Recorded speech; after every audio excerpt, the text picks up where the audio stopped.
What's up, everybody? Welcome back to Bitch with Comrade Misty. I am Misty, and today we have a troublemaker who's one of my favorite troublemakers, and we're gonna have a lot of fun. We have a lot to bitch about. There's been a lot of drama over the past couple of weeks that I'm excited to get Niko's take on. So, Niko House, welcome to the show, my friend. What is going on, everybody? Shout out to everybody who's coming over from MCSC. I just shared it over there. Thanks for having me on. I'm like, your show's already, every time you start a show, you like it's an instant hit. Everybody hit me up talking about how much they enjoy, especially like the one last week with you, Fee, and Scott. That one was a big one. People really liked that. That was fun. We need to make that a regular thing. But yeah, Fox has taken me a while to build up. Fox didn't like shoot off the ground real fast. It took a while for us to build it up. Yeah, so, I mean, this is rambling. Fun. Everybody loves Misty's rants. So well, and it's not kind of just a hard me. act to follow from last week, though. Yeah, no, yeah, and then I'm gonna have to follow this up, follow up back-to-back weeks of Sky and Fee, and then Niko. And who the hell am I gonna get next week? Gotta bring on Steve and Glory, I guess. Shit. Yeah, Steve's been on twice though, so I feel like I'm playing favorites a little bit with Steve Poikonen. I mean, Steve is like literally always on camera all the time. I know. So I think he lives. Doesn't in even his know chair. what show he's on half the time. I'm sure he just pops up. Yeah, he's on camera a lot. I think the other day he was like, "Yeah, I've been on camera for like 16 hours." What? When did you pee? Yeah, like I mean, probably during smoke break. No, Steve. Yeah, that's true. Fair enough. I think he just smokes on air, though. I'm pretty sure. Also, yeah. But Steve is this type that will smoke on air and then we'll take a smoke break. This is a different type of smoke. He's using that vape thing now, so he just smokes them. Oh, that's so funny. That's so true. That is so true. Months, though, so. You don't think he's ever what? I don't think he's had a regular cigarette in months. Really? Yeah, that's what he said. Yeah. Mm-hmm. Nice, dudes. Quitting smoking is hard business. I did it and it sucked, and I give mad props to anybody who can do it. It was hard. You to ever pick up a cigarette? Yeah, I wish I wouldn't have. I desperately wish I wouldn't have. But rebellious, like 16, 17-year-old me, I was rebellious too, but like that was just like one of the I also didn't party in high school. Oh, I did. at all. So I guess it wasn't like around me, even though in debate everybody smoked. I was like, yeah. Well, I also worked in restaurants. So restaurants. Shit. Yeah. Oh man, they do hell. I'm glad that you only snuck the cigarettes at that point. Yeah, the restaurant industry is yeah, it's a lot of party people, that's for sure. That's all we do. You go to work, you get off work at 11 or 12 or 1, and you go to a bar. And you go to another bar, usually the bar next door. Yeah, and then you go to somebody's house. Mm-hmm. And that's just how it goes. That's every day, all day. That's just your life. Your days of the week get really screwed up when you work in the service industry. Yeah. You don't have Fridays, Saturdays, and Sundays. No. And there's there's no holidays, like bank holidays, and usually holidays you're busy as hell. Mm-hmm. Father's Day, Mother's Day. Is your weekend. Monday and Tuesday usually your Monday weekend, and Tuesday is your weekend. Yep, that's totally it. So what do you want to bitch about first? Because I feel like there's a lot. Should we get TYT out of the way? Because I would really like to. Yeah, let's do that. Let's go ahead and knock that out. Let's go ahead and get that out. Because it's been so much fun. Like normally I don't like to focus on like just dumb, stupid drama. Like TYT's are relevant and they have been for a long time. So who really cares? But it's been a lot of fun watching this. Yeah. And plus, I don't feel like it's dumb, stupid drama in a sense. Like the damage that they did is real. Mm-hmm. And the gravity of their damage is extensive. A lot of the reason that we've even been posed with this debate on whether or not we should consider Biden a legitimate person to vote for is because of the standard that TYT set in 2016 when they just were like, yeah, I know that we said Hillary's like literally the worst thing since anything, but also hear us out, Trump is probably worse, so let's just forget everything we said and forget the fact that she screwed us and vote for her. That set a precedent that reverberated throughout and permeated throughout the last 4 or 5 years. So I think it's important to not for nothing kind of kick them while they're down, because we don't need them being back up. No, and I'm really happy that they've been exposed. I mean, I am genuinely happy. And Jimmy Dore, look at him go. He's exposing people all over the place. And just by calling them out on their own bullshit. First of all, I don't know why anybody is going after a comedian. That's just really dumb. Yeah. He's good at this. This is what he does.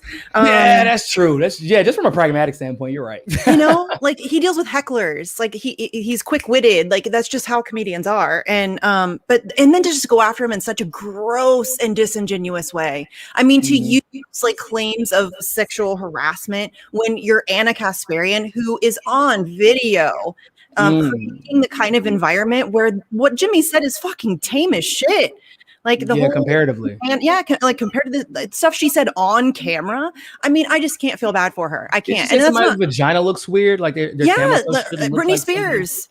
Britney Spears. That was weird. Yeah. Well, the one that bothered me the most was Vanessa Hudgens, because Vanessa Hudgens was a victim of revenge porn. Like what they showed on their show was literal revenge porn. And Jink was on camera, like, because she had gone on like Tyra Banks' talk show or something, and talked, like, made fun of Lindsay Lohan or Britney Spears for doing the whole like open leg, get out of the car crotch shot, you know? And she's like, well, they just shouldn't do that. They should just stay out of those situations. And then her revenge porn was leaked. And then Jink was comparing the two and saying that she deserved to, she, like, we're going to laugh at her because she was playing all high and mighty over here, but then she's guilty of it too. And it was just guilty gross. Of like a private picture or video to a significant other. And she was 18. Like, you have an 18-year-old's revenge porn on your website for clicks. Like, that's gross. That is gross. Also, like, I mean, and obviously we're probably a little bit more evolved in society now. I feel like revenge porn is kind of like the dumbest way to get somebody back. And it's the dumbest way to insult somebody. It's like, oh, wow. Can you believe it? Someone sends nudes. Oh, God. My significant other has never seen my body naked. As such, I'm just like a fucking deviant. Like, that's the dumbest shit to even think it's funny. But I would say, so, like, let me just say, too, like, what Jimmy said doesn't mean, like, he didn't handle that situation the best. No. Like, Jimmy sometimes could kind of, like, he remembers a lot of context of situations in his head and forgets other people don't have the context. So he'll say something like the whole situation with Anna. Like, I kind of, like, whenever I heard Steph laugh, I'm like, oh, this is a conversation that they've had a lot. Because you hear Steph whenever he, like, tells a joke about, like, what happened but transpired between him and Anna, Steph is laughing like her ass off in the background. And so I'm like, clearly this is something that was going on in the workplace, something that had been, and, like, not for nothing, but it is also very inappropriate. I'm sure Steph felt some type of way about, like, her bending over in front of her husband like that. Yeah. Like, and I feel like Steph would have a right to feel some type of way about that. Jimmy maybe should not have caught her out in that way. But if it was bothering Anna, in my opinion, that much, we know Anna would say something about it. Yeah. Well, and he said that she did. Like, she came back at him. And that's what pisses me off. This was about Syria. She's just deflecting. And the whole thing is that what happened then, Jimmy apologized. She said that she wrote him a card, or he wrote her a card. Yep. She forgave him. Like, they squashed it. And so to bring it up all these years later as, like, some, like, trying to blackmail him or something, because they sent this DM, like, he's right. It was basically like, if you don't shut your mouth, we're going to release this information we have on you. And that's really gross. I mean, I hate when women weaponize that shit. Yeah, she didn't see that, like, him preempting her coming. I don't know why she didn't see that. I'm like, you really thought that Jimmy was about to let you blackmail him? Right. Jimmy don't give a fuck. Jimmy is, like, especially lately, he's been on a tear lately, calling out the CDC, calling out Fauci, calling out TYT. And I think squad, Bernie, I mean, the Democrats, Bernie, everybody. I mean, you always call the squad and Bernie, but yeah, he's been a little bit more aggressive about it lately, and rightfully so. People have kind of stepped all over Jimmy, and Jimmy is a little representative of what a lot of us in independent media have gone through. But obviously, in a lot of ways, he's gone through it in a very different way because of his popularity and him directly being involved with TYT prior to being solo. But like I said, this was about Syria. This whole thing was about Syria.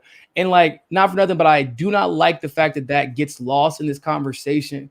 And when I covered this, I was basically saying what I know it sounds kind of fucked up. And, like, some people probably won't even though I took like an hour to break it down, they wouldn't get it. I'm like, the problem with y'all being okay with canceling TYT now is, like, what the fuck took y'all so long? Yeah. Why wasn't the Syria coverage the first time 2-3 years ago enough? When the facts came out, why wasn't there kowtowing, for the Democratic Party, lying about Bernie getting cheated, lying about Biden's record, or lying even about Trump's record? Why wasn't the Russiagate and the outright prejudice and discrimination that Cenk was engaging in when he talks about Russia? I'm telling you, if I were to replace Russia with black or the N-word, like, it would sound really fucking bad. The shit that comes out. And Cenk would say it.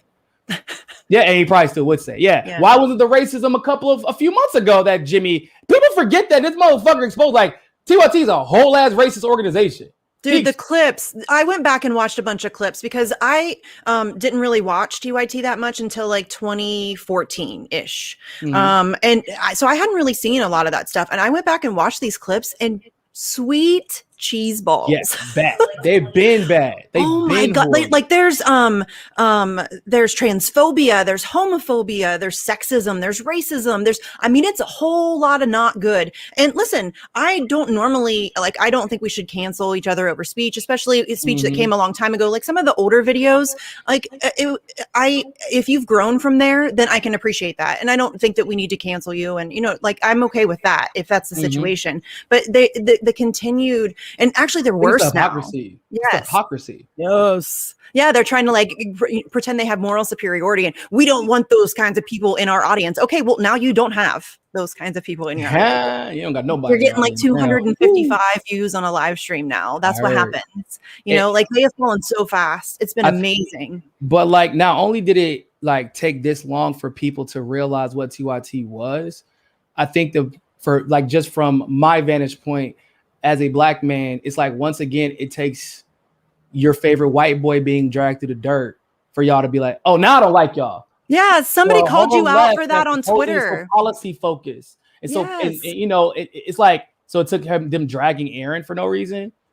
Not dragging his work and the lies. They've been dragging Richie forever.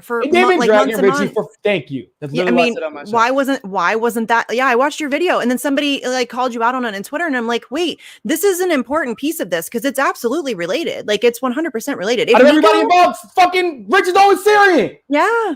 Well, writing about it, talking about it. Aaron has done fantastic work on Syria. Jimmy's done fantastic work on Syria. We know how shitty TYT is on Syria, but the only one in the entire situation is an actual Syrian. Literally Richie, and somehow the coverage that he didn't get talked about. He himself, in the smears that have gone against him, never get really discussed.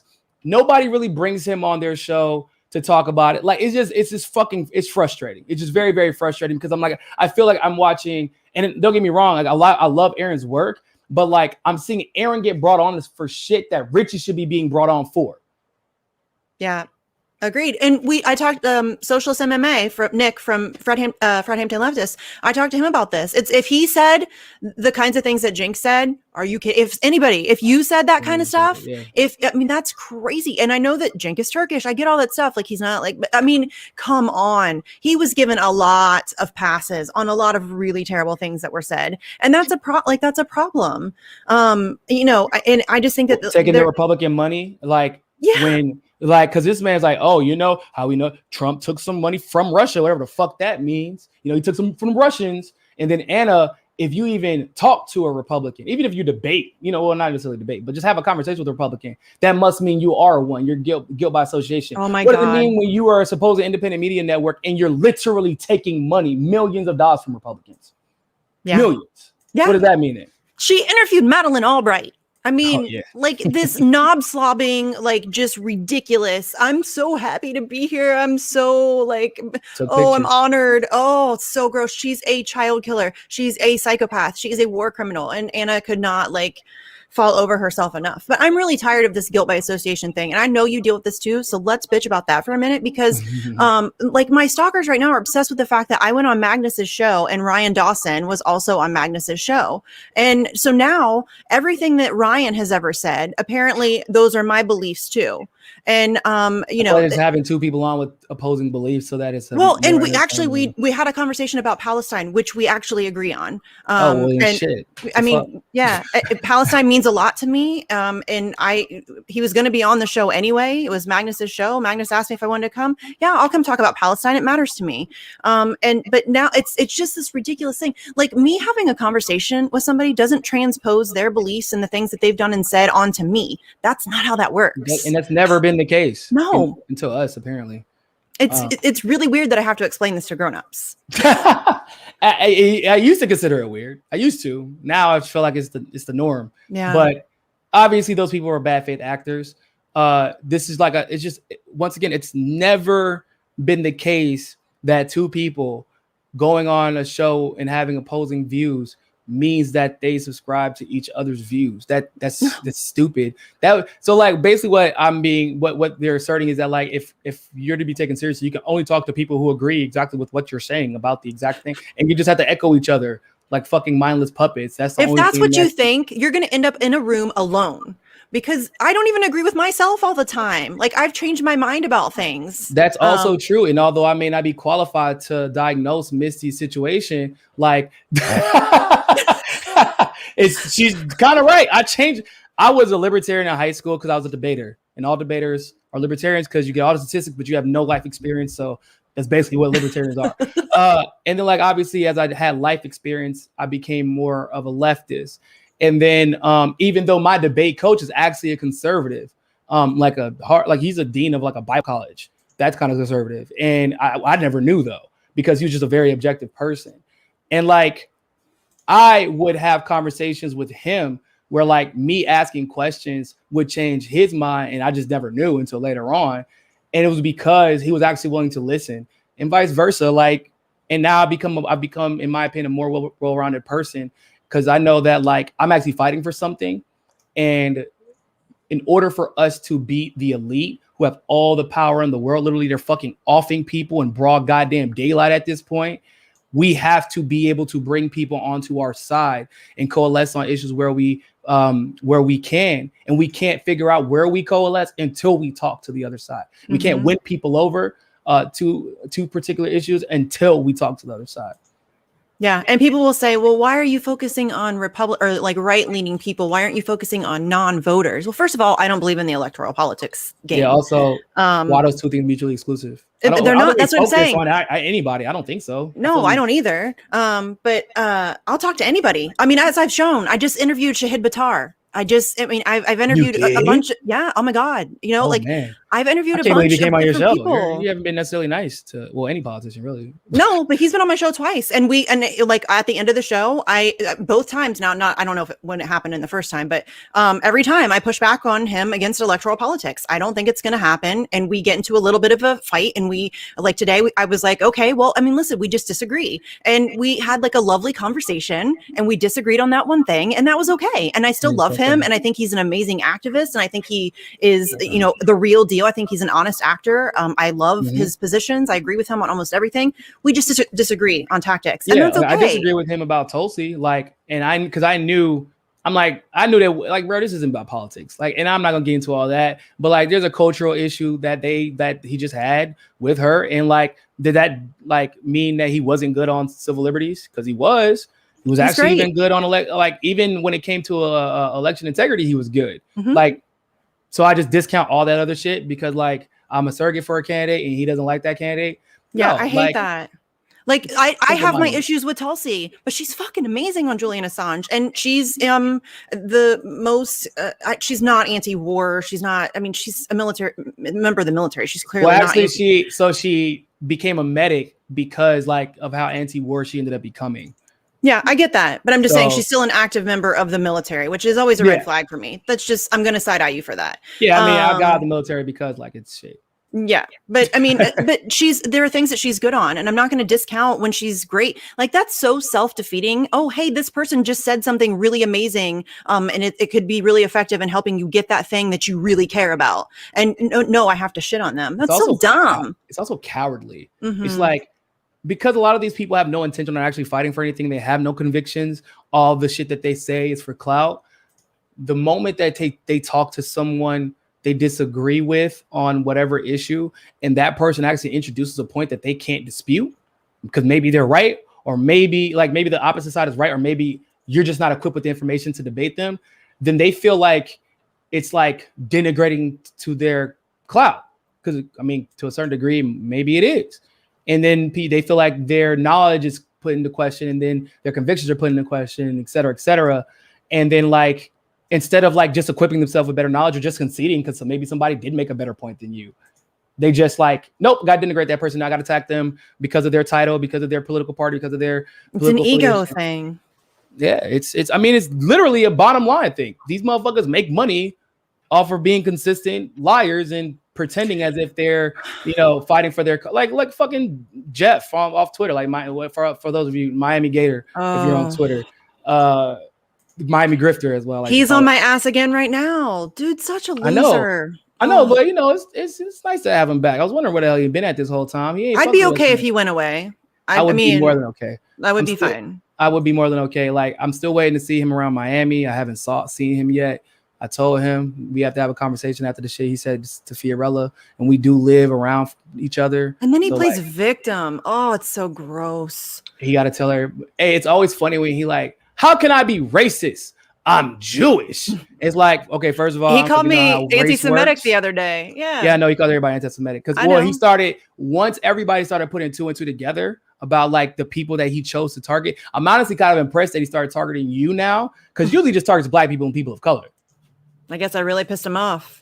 Like, because he doesn't even target Steve, which is weird. You would figure like he would target Steve more than damn near anybody else, you know, given what he's like been more anti-establishment politics than, you know, any of the ones who were previously on the network before we added people. And yet he never talks about Steve. He just recently started talking about you, but Lord knows he's obsessed with me and Fiorella and a lot of the people from the Fred Hampton leftists. And like, he was obsessed with Tulsi. And it just was clear that he had a race problem. And that was known, by the way, for before people knew him, like through this recent little bullshit that he's being involved with on Twitter. It's always been a question. But then he turns around and be like, I'm Jewish. It's like, okay, first of all, if you have to caveat and let everybody know that you're some type of quote unquote marginalized group, then that probably means you're not really that motherfucking marginalized, bro. like you specifically, like if Jeff never told anybody he was Jewish, nobody will fucking know, nor would anybody care, nor has anybody seen him do any Jewish shit except for that one goddamn picture he pulled out of temple with Debbie Wasserman Schultz. Yeah, that's it. It's the only time I ever seen him do anything Jewish. It's like I guess is Campbell a Jewish last name? I don't feel like it's not. I don't know. Yeah. But the fact that he has to use that as a weapon is just really gross. And he does it in such a disingenuous way. And then he gets all this little merry band of shit libs to mass report you because you hurt Geoff's feelings. And he's just the way he plays victim, it grosses me out. Remember when I ignore him. Like literally called me a nigger? Like literally? Mm-hmm. Like literally in a post about like Jeff put up about why they don't like me. He said, this friend, Paul DeCristo, whatever the fuck his name is, said, first of all, he talks in nigger. Literally the first line. Yeah. And Jeff is like, yeah, that's he's a scumbag, though. That guy's a scumbag, too. Seriously. Yes, so, hey, Nick. He says Geoff is a DNC op. He is absolutely a DNC op.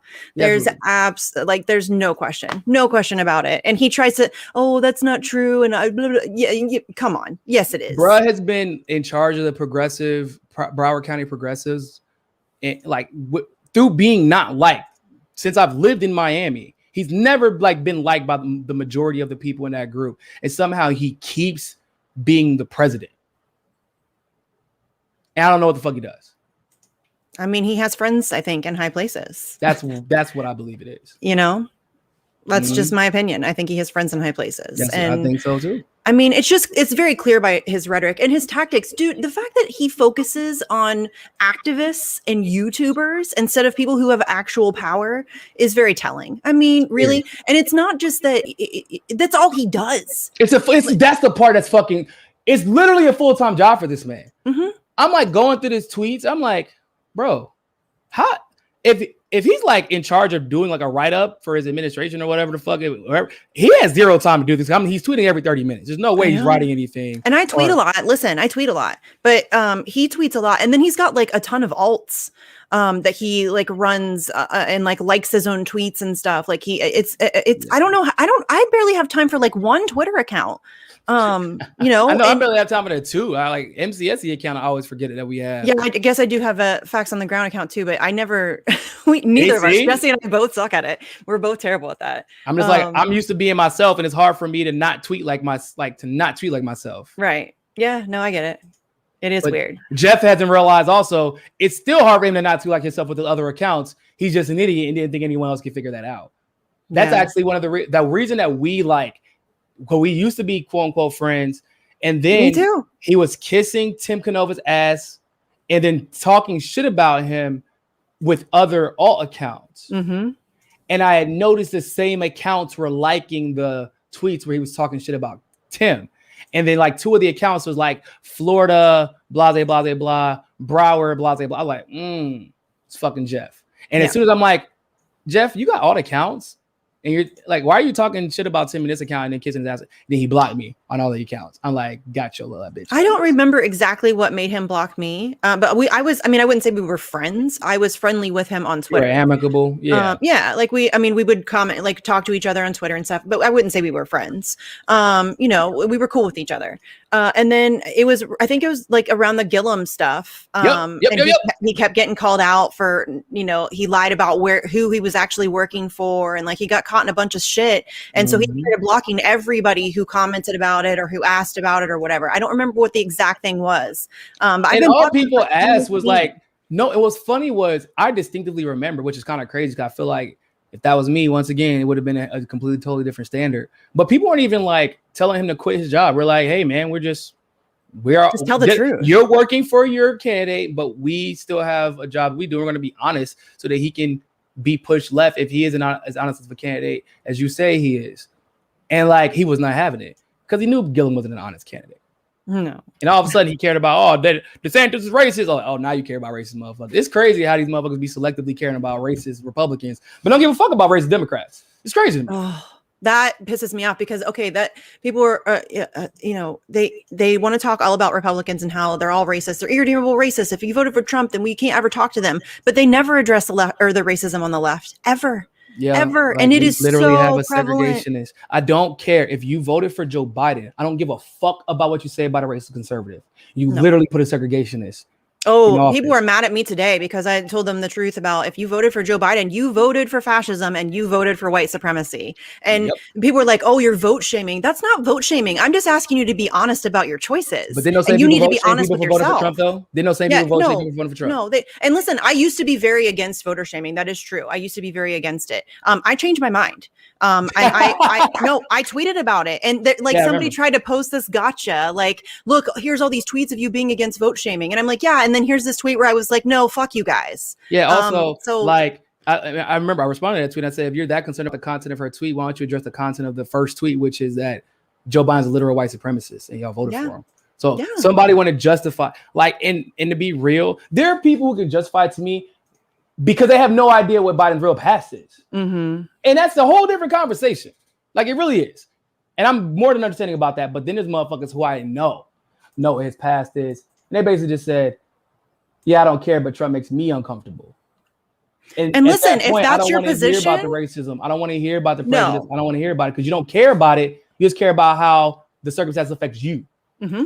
And if that's how you feel, that's fine. I'm just asking you to be honest with yourself and just accept the fact that you voted for a white supremacist. You voted for a segregationist. You voted for a racist piece of shit authoritarian. And you need to just recognize it. Just be honest about that fact. Because I think so many people have allowed themselves to think of Joe Biden as good or whatever because he wasn't Trump, and they've convinced themselves that they did the right thing. You didn't do the right thing. Continuing to vote for fascists is just giving us more fascism. It just keeps getting worse. I'm like, well, one, if the fact that we get to a point where you're like, you can't decide which fascist you shouldn't vote for, it's over. Let you know electoral politics is a failure. Done. So we need to figure something else out. Who should we vote for? Motherfucker, that's a question you should have been asking a year and a half. Who are you going to vote for in a completely rigged election? Which fascist are you going to vote for in a completely rigged election? I mean, that's where you're at? That's so dumb. You need to... and then attacking the other side. Oh, you're going to vote for that fascist instead of my fascist? No, and calling me a fascist because I refuse to vote for fascists and I refuse to enable it and I refuse to stand for these people who are pushing authoritarian policies. But I'm a fascist. You voted for a fucking fascist. Yeah, that's what they. That's literally the craziest shit. Whenever people are like, they call us what fascist or fascist adjacent or whatever the fuck they call it. Fash fam is the big one. Fash fam. Yeah, I'm like, I don't think that y'all know what any of these words mean. No, not saying I usually don't throw my education out there, but I did go to UNC and we did a lot of reading and we did look at the word fascist a lot. And I don't think that any of these people know what the word fascist means. No, at all, because they be throwing that shit out. And I'd be like, okay, let me just look up the context of this shit. And it's like the context isn't even fucking close to what a fascist actually is. And then when you actually point out real fascism, somebody's like, well, give me a definition of fascism about Joe Biden. I'm like, I can list executive the power. I just give the simplest example. He literally uses executive power to threaten other countries so that they didn't make cancer drugs cheaper, so that that could be exploited in the U.S. and keep cancer drugs expensive. And then the big pharma could, of course, take advantage of those countries and cancer in those situations. I'm like, that is the state merging with corporate power to hurt people. That's literal fascism. He's Joe Biden. He's literally owned by corporate America. Like he is owned, like completely 100% bought and paid for by corporations. That's not even a question. It's ridiculous. And not to mention all of the authoritarian bullshit. I mean, he just wants to give more power and money to ICE. He wants to give more power and money to cops. He wants to increase the military budget. He's a fucking fascist. I mean, they're cracking down on protests. They're cracking down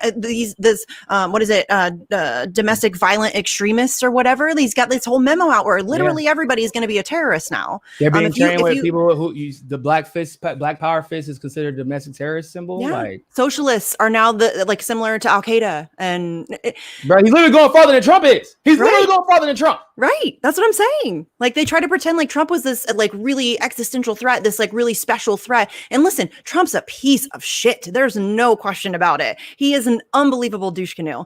He is a spoiled, entitled, privileged, gross, like slimy used car salesman, carnival barker piece of shit. But it doesn't mean that Joe Biden isn't also really terrible and in many very key ways worse. As many superlatives as you can use to describe Donald Trump, you literally have to multiply that by 3 with Joe Biden. Yeah. That's what's fucked. It's like, but for some reason, he's been able to convince all these people who are because Trump was loud. They're policy focused. The worst part is it's not like Joe Biden ain't that loud. Like Joe Biden was loud as fuck. And it's just like Trump was loud and then it got coverage. Right. And I think the media covers for Joe Biden. They're not getting no ratings anymore, so maybe that's why nobody knows how bad. Can you imagine if Donald Trump would have freaked out on the reporter like he just did recently at the G7 and like wagged his finger in his face? Which, by the way, I just interviewed Tara Reid, and when she talked about like afterwards, how he shoved his finger in her face and said, "You're nothing to me." That's immediately who I thought of, and it made me feel really bad for Tara Reid. I mean, I already did, but that moment, like, it was like one of those spine-chilling moments because I could see, like, almost see him in her face and with his finger. Is like how the media and the fucking left almost confirmed, like, and reasserted that this election. That's fucked about it. It's like she was told that, then she was fired with no repercussion, and then she had to watch this man fall become up president. Into the presidency. Unbelievable. I can't imagine what that's like. I could never. I've tried, like, I think of myself as a pretty empathetic person, and I like to try to put myself into different people's shoes. You know, obviously you can't, but I like to at least try and like try to imagine what that's like for them. And I can't, like, I just can't even. I have no ability to even almost. And like, I have to hear his voice every fucking day and see his name every single day, and like, then just like have your name smeared. Like, even see what was crazy was just like. Just seeing like leftists erase her was like leftist. What the fuck is happening right now? So gross. It was gross. My rapist is better than your rapist. That's what that was. My rapist is better than your rapist. Like, if that's the like what you're down to in your country, if your election for the president of the United States comes down to who's the worst rapist, you should probably reconsider. Yep, that's basically what it came, and that's really what it came down to. And what was wild was like how many people, like, I just feel like there were so many of us who were more concerned about Tara Reid's story. Like, at that point, I wasn't even I'm like, fuck the election, bro. Like, are y'all hearing this? Like, this is probably the most credible goddamn political or sexual assault story that we've ever heard. Like, they're like, oh, why did you go to the police? Oh, it turns out she did. Well, how come she didn't get fired? Oh, it turns out she did. Right. Yeah. Literally the next day. And everybody, and it was like, oh, so why don't the other staff members say it? They all do say it. They also weaponize the fact that she's a domestic violence survivor. And it was bad. Like she had to get an identity change and like a new social security number. And like, that's how bad it was. And they'll use that against her because her college records, they're a little sketchy because she had to have an identity change. And they'll use that against her. They'll like weaponize it. Oh, well, she's lying about her education. No, she's not. She's a domestic violence survivor. And you're now using that against her. Could you be more gross? Like, that's disgusting. Yeah, I ain't gonna lie. Michael Tracy pissed me off on that shit. I ain't talked to Michael for a long time after he jumped on that terrorist thing. And I like Michael. Like he's actually an okay guy. Like he, for the most part, when it comes to just straight policy shit, he's usually really decent. But like the tirade that he went on with that shit was I didn't see it. It was bizarre. It hurt his credibility a lot. He's had a couple of those moments where he just like goes off on something that he's just really wrong about. And I'm like, oh, because I mean, for the most part, he's okay. Yeah, he does obsess over it. Yeah. And I get it. Like, it's probably a cognitive function thing because I'm like similar and like in my general life when it comes to something. Well, not that I'm wrong, but I do become like hyper focused and hyper obsessive over some shit. Julian Assange. Yeah, it's ADHD thing. But yeah, it is. That was like the weirdest shit. Yeah. I'm like, bro, I didn't see it. I'll go back and look. Fucking platform to dedicate articles to trying to legitimize Joe Biden destroying this woman's life. What the fuck is your end goal? It wasn't journalism.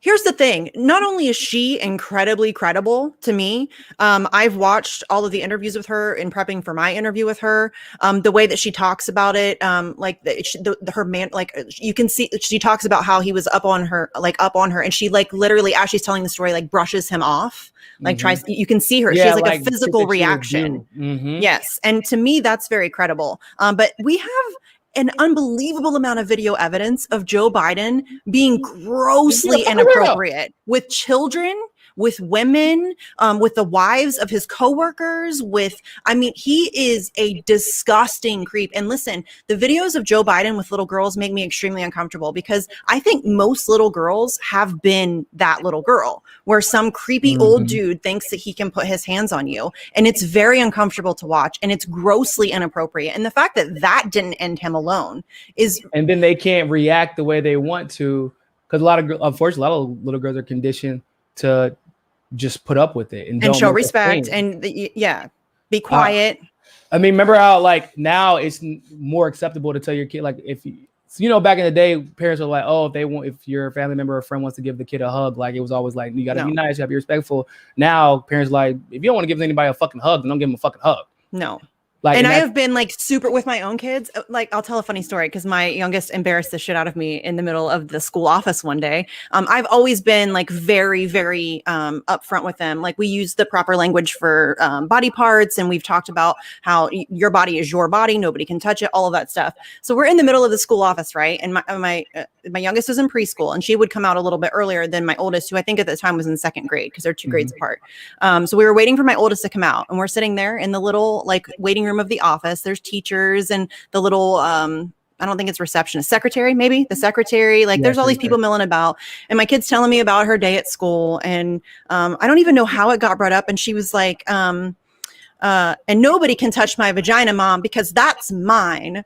Oh shit. Like really good loud. Thing everybody knew. Yeah. I was like, oh, okay. Like, yeah, you're right. You're right. It's just a really weird time for you to be right. Maybe we should not be talking about it in the middle of the school office, though. I don't think we need to announce it. Yeah, but talking like that can't get you suspended for it. They may not be able to touch you, but they can kick your ass out of school for a little bit for us. So let's just don't. Yeah, but she was 3. I gave her some slack for that. It was funny. It's good that it's something that that was when you had that conversation with her, it impacted her. So like that's never a question in her mind. Yeah, that's a default. Because when kids just blur shit out, that means that's their default mindset. And that's the way you kind of want to build up. And that's why it was kind of scary seeing what happened to Tara Reid, because what kind of message were like young women who are, I would venture that every conventionally attractive woman who works in like the lower levels of politics, and even probably some that have been in the higher levels of politics, immense harassment, assaulted, harassed. Oh, for sure. Everywhere. That's not just in politics. It's everywhere. It's everywhere. And now how many of them are not coming out?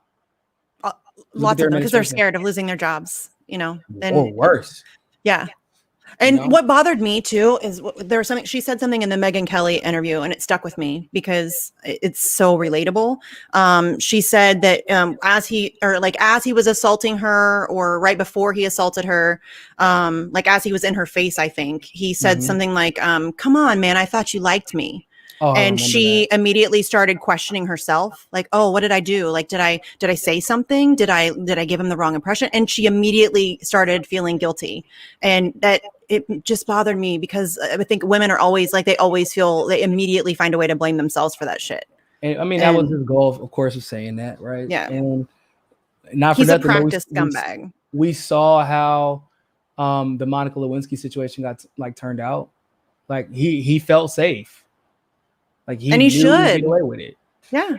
There's no accountability for these people. It's so frustrating that people don't understand. Like, you're going to spend all your time, like, holding YouTubers' feet to the fire. And there's no, like, these people are committing war crimes. Your faves are out there voting for like billion-dollar giveaways to corporations that are killing people. But it's what I tweet is the problem. That makes a lot of sense. Remember, so I don't know if you saw where AOC, I want to say it was on Morning Joe. They were like telling her like, hey, good job. Like, not talking about these issues that you've been fighting for. And I don't think he even said it that way. I think he was being snarky, and she just like, "Well, thanks for the credit." Fuck you and your credit, bitch. No, I don't think he was being snarky. Like he was like, to your credit. He like literally said, to your credit, like y'all like basically was praising him for not heckling him over it. Unbelievable. And she was like appreciative of it, like, oh, thanks for the credit. Like the credit for being a fucking duplicitous, a doormat, and act, like for turning your back on the people you claim to be fighting for screwing them over. People are dying. Oh, this just pisses me off. Like, stop making excuses for these douchebags. People are dying, and they're not doing jack shit. I'm still waiting for somebody to tell me what the squad has fucking done for you. What have they done for you? I want to see it. I want to see it. They've moved the conversation left that we have a segregationist as president, Misty. And they're pushing him left right now. They're doing a great job. As they're literally getting thanked for not pushing him left. Right. But I'm the asshole for calling them out. Fuck off. These people have they've turned their backs on Palestinian people. They've turned their backs on $15 an hour. They've turned their back on Medicare for all. They've turned their backs on literally everything that they claim to be running on and fighting for, and that matters to them. And now AOC wants to go and talk about high-speed rail. Yes, we need high-speed rail, but can we maybe focus? Get healthcare first? Yeah. Can we, that's the thing. Your whole Green New Deal, like that was your thing. What, you'd like to start projects and not finish them? Is that your deal? Because that's not an effective, in my opinion, that's not an effective legislator. Definitely her thing is starting shit and not finishing it. Well, it's all of their things. They just distract you. They're like, oh, okay, we're going to fight for this. And then when they fuck you over on it, they're like, okay, here, we're going to distract. We're going to move on. We're going to fight. That's what she did with Force the Vote. She straight up told people, we cannot do Force the Vote because $15 an hour is more doable. And then when it came time to fight for $15 an hour, where the fuck was she at? Nowhere. Probably taking some selfies at girls' night or something. Hey, what's hilarious? What nobody talks about is this AOC Twitter ain't as loud as it used to be. Yeah. That Force the Vote shit fucked her whole life up. Yeah. She's not gonna be I know she was trying to be president. That's just done. I don't know. She could be. There are a lot of really stupid people who have very short memories. Listen, I know some people have short memories, but the problem was that Force the Vote shit was so public that you can't go back, because what happened was then people started looking up every other way that you threw them under the bus that they may have ignored before if you would have gotten that one issue right. It's like how a lot of people have ignored Bernie Sanders shit because he was right at the time on the issue of Medicare for all. Mm-hmm. And then once he fucked up and endorsed Joe Biden and then literally got a committee position and Biden cut child poverty in half, everybody's like, hold the fuck up. Double the fuck back. Yeah. Is this the first time he's done some shit like this? And then they start looking at all the history. I can't tell you the number of people who have DM'd me and been like, I blocked you because you were mean to Bernie. And then, after 2020, I like started doing, and you were right. And like, I can't tell you the number of times that's happened. Like people had this, he's real. I'll give him this. He is a very gifted politician. He has made us to create this mythology, this storyline about himself, that portrays him in a certain way. And he's very good about maintaining his image. That's why he doesn't go on Jimmy Dore. That's why he's very selective about who he talks to and about what he talks about. Because his record sucks. He is an imperialist. He is a loyal party soldier. He has been since the 90s. He doesn't really step out of line too much. He may, they all do the dramatic speeches and all that stuff. But when it comes really down to it, they acquiesce every time. He's every single time. Like, yes. I mean, what was like? He is a big time liar. Whew, the 94 crime bill shit for me was like what the fuck did I just hear? Because he said it was because he said he supported it because of the Violence Against Women's Act, and like, no, that wasn't why. If you actually go listen to his speech, he sounded just like Hillary Clinton. He's not just Same like with her. Iraq. Same with Iraq. He likes to big up his vote against Iraq. Well, first of all, he voted for regime change efforts under Bill Clinton twice. Yep. And then the reason, if you go back and look at his reasoning under Iraq, it wasn't this is the wrong thing to do. It was, he's such a fraud. He will vote against the war in Iraq, but then vote for all of the other funding it to send money and troops there. Yeah, every time. Yeah, and he would say, "Oh, it's to make sure that the soldiers had." I'm like, "Nah, bro. First of all, the soldiers weren't actually being treated well. That money was not for fucking soldiers. I don't know what the fuck it was for, or what you thought it was for. But I feel like you knew that who that money's really going to. Yeah. And then he was the one who actually was one of the ones, that led the charge for the Libya shit. Yeah. And he to a point where he forgot. He lied so much, he just forgot. Dude, he had Hillary called him out. Yeah, that was you, not me. And he was like, "Oh shit, my bad." He had anti-war protesters arrested. He's the F-35's biggest cheerleader. He loves that shit. I mean, he's a fraud. He's a politician. That's what it is. He's just a politician. He's a very shrewd politician, and he did a very good job of creating this character for himself as this anti-establishment kind of outside guy. He's not that. He's very firmly in the establishment. He made a deal with everybody's like, "Oh, but he's an independent. He's not a Democrat." He made a deal with the party in Vermont that he wouldn't have to run as a Democrat. They will never run anybody against him. He doesn't have to fundraise, and he will play ball. And not for nothing, but you don't have to register. No, you can't actually register for a political party in Vermont. You're really just a Democrat, Republican, or Independent in name only. Yeah, because everything is just blank. It's just all one. You're not affiliated, and that's how it is in Ohio. You don't have to register as anything. And so him running as an independent didn't actually put him at necessarily the logistical strategic disadvantage that a lot of people would think or assume it would in other states. Yeah. But he's such a fraud. He just has this really carefully crafted image, and he's very good at maintaining that. And that was one of the most heartbreaking blows to my life was that just realize it. And once him dropping out this particular year. And when I don't remember who the fuck said it, I wish I could remember the person who said the quote originally. But when I read if Bernie had healthcare, he wouldn't have dropped out. Or if Bernie didn't have healthcare, his family didn't have healthcare, he wouldn't have dropped out of that race. And I was like, "Fuck, that is true. This motherfucker is literally okay with people dying as long as he's good." Dude, he called Joe Biden his good friend. If Joe Biden's your good friend, you need better friends. Get you some better friends. He's a fucking war criminal. And the fact that he's not your friend, and you're just pretending he is. Yeah. Because you're correct. I just want to announce that we have a Nazi in the chat. Magnus is here. Oh, I thought you were talking about Glory. No. Oh, no, Glory's here too. I just happened to see his name pop up, and Glory Jones said, "Ew, it's the Boog Nazi Magnus Panvidia." Made me giggle. What's up? Hi, Magnus. Hi, Glory. I love you. A lot of Nazis in the chat, apparently. Yeah. Yeah. Well, it's my show. I mean, what do you expect? Would you expect anything else? I'm the Nazi. What do they call me? Nazi enabler? No, that doesn't sound right. Then we get called fascist enablers, and we just get called straight Nazis. Yeah, I don't remember what they used to call me. There was a big thing, but really they're awkward. So dumb. Yeah. I'm a free speech activist. Yeah, I know. Nazis I'm black. and fascists. I feel that's the thing too. I mean, I feel like you probably shouldn't be going around calling black people Nazis. I don't know why. I feel like that's just like it's not a good look. Because I've never nobody would ever say that. One, there's not a single person that would literally ever say that to my fucking face. I think these people literally think that anybody to the right of Bernie Sanders is a literal Nazi. But we're to the left of Bernie, so there's that. I know, but I'm just saying that I think that they think that everybody to the right is like a literal everybody Nazi. Who speaks out in a way that exposes Bernie Sanders is a Nazi. That's actually what it is. Because like the people that they call Nazis are like not just to the left, like we're way to the fucking left of Bernie. Yeah. And they're like, that you're so left, you're like back around the circle. So now you're actually a Nazi.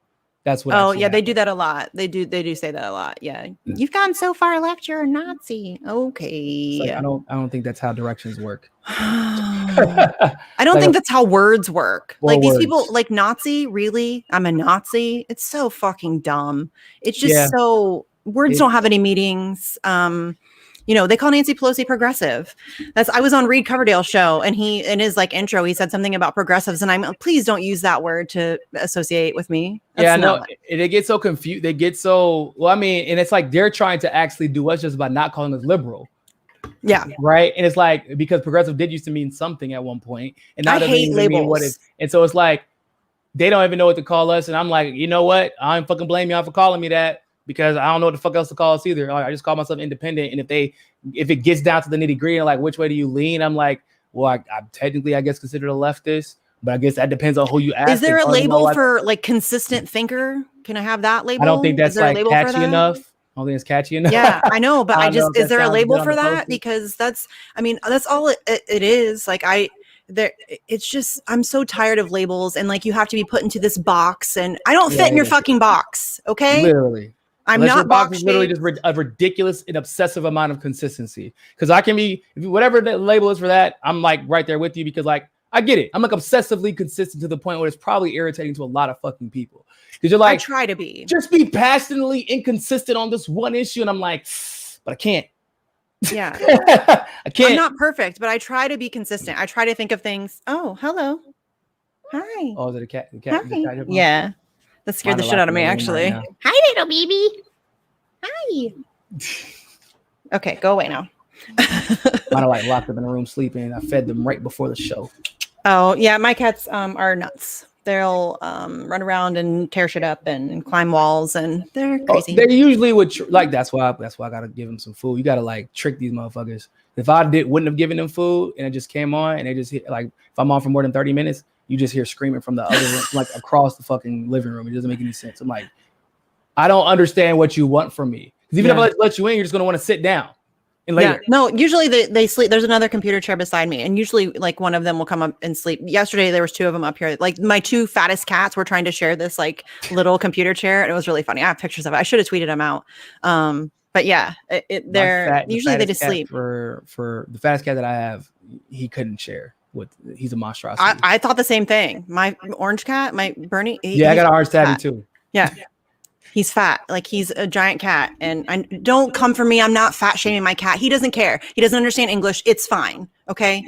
Ugh. My cat kind of like he's emboldened by his physique. He's like okay with me. He will literally, if one of the cats is like fucking with him. So like he like be wanting to play, but like obviously he's bigger than everybody else. So like when everybody else is playing and he like, I want to play too. Then they won't let him because he's so fucking big. So then he just gets fucking mad. He's like, fuck y'all, I'm just gonna sit on top of you then. And he will literally just lay on top of him.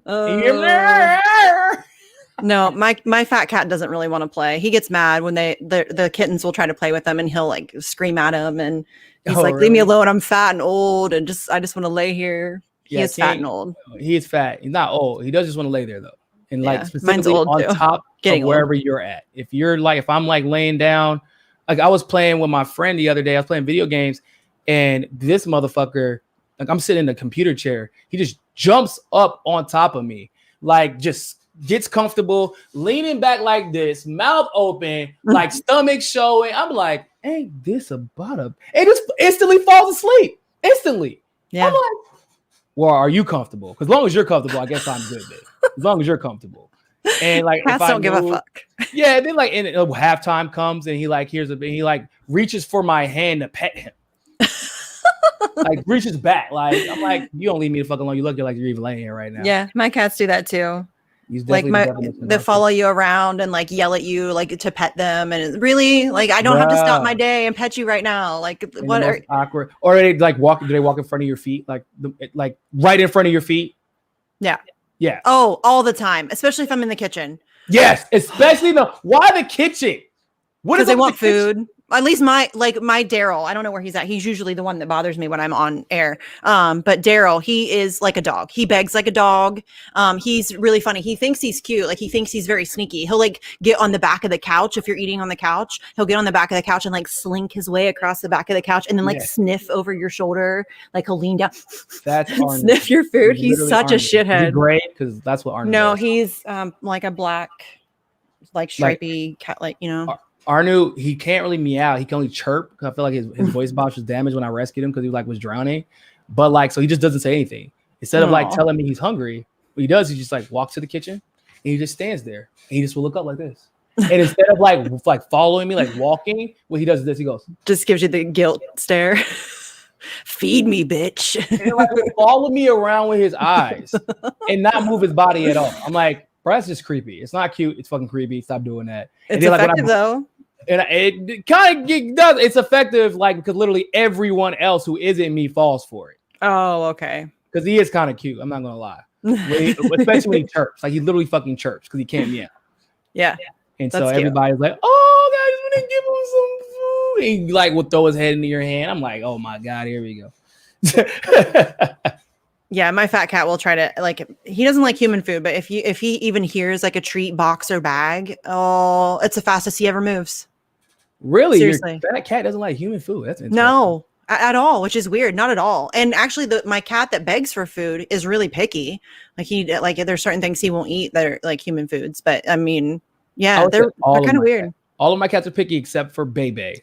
That's the one like that I got like off the street. Like she followed me home from like Planet Fitness, a mile. She was like eating. Like I'm pretty sure she was basically almost exclusively raised on the street because like if I give them some human food, right, they're all begging for it, and then I give it to them like, yeah, baby ain't sniffing shit. She's like, oh, that's food. Give me that. Y'all taking too long, and they get so mad because there's always a competition between baby and my dog because neither of them are waiting. So like either y'all gonna eat it or it's gonna get it. Yeah, no, I respect that. Yeah, she don't get it.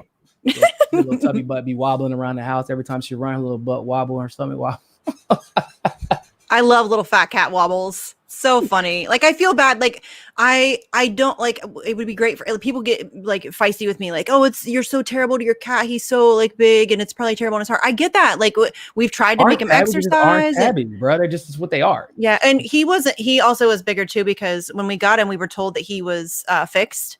And then like we just thought he was, and so like for like the next year we decided. And so he got really big. Oh yeah, because they don't have. Yeah, yeah, and like we took him into the vet the next time. Like you every year or whatever. We took him into the vet the next time, and she's like, "Has he been fixed?" And I'm like, "Yeah." When we rescued him, and I said, "When we rescued him, they said he had been fixed." She's like, "No, he hasn't been fixed." And I'm like, "He didn't spray." And Art and Tabbies are so lazy they won't even spray. Yeah, that's how lazy Orange Tabbies are. They're like, we just eat and sit, eat and sleep. That pretty much describes him to a T. Yes. I don't know how we got started talking about cats, but that was fun. My cats are cute. They're not as newsworthy as the Biden dogs. Does he still have them? I thought he like gave them away. No, okay. So the one just died, Champ or something. I thought they were fucking puppies. No, I think it was like his old, like he had an older dog. Oh, okay. I think. Well, he doesn't really have a dog. His aides have dogs. Joe Biden's not taking care of a dog. No president is taking care of a pet. Like they're not really. I mean, come on. He can't take care of goddamn. He can't even take care of himself. Like, if I was president, I would definitely take care of I would. Yeah, for sure. My animals would probably be in my office more than my aides would be. They're props for presidents, though, for the most part. Like that's, I mean, kudos to Trump for not like going along with that bullshit. You know, like you have to have a dog if you're in the presidency. Like, no, not everybody's a dog person. Like, why are we forcing this thing onto? I wouldn't want Trump to have a pet. Like, no, you should not be around animals. Seem more vulnerable and likable, but it's just propaganda. It's bullshit. But yeah, the puppies. Oval Office would be scratched the fuck up because I would have all my cats in the Oval Office all the time. Yeah. Yeah.